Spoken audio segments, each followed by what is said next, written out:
जिनको नफ़रत फैलाना है, जिनको तिपरासा से तिपरासा को लड़ाना है, वो आज बहुत खुश होगा, क्योंकि मैंने सुना है कुछ लोगों का स्टेटमेंट।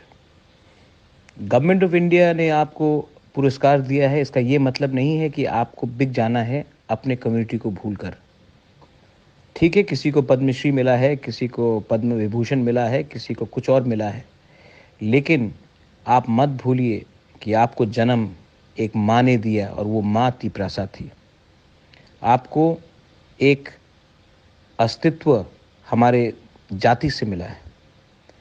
आपने जो भी कहा है मैंने सुना है, मुबारक हो।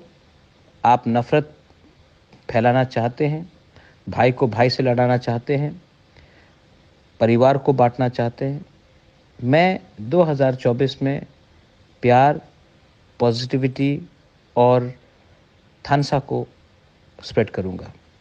आप कीजिए जो आपको करना है, नफ़रत फैलाइए, मैं थानसा को फैलाऊँगा।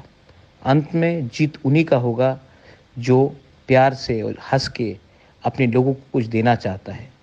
अपने लोगों को धर्म के नाम में डिवाइड करके हमें कुछ नहीं मिलेगा, लेकिन अगर आपको लगता है मिलेगा तो जाइए, गुलामी कीजिए। 70 साल से कर रहे थे और 70 साल कर लीजिए।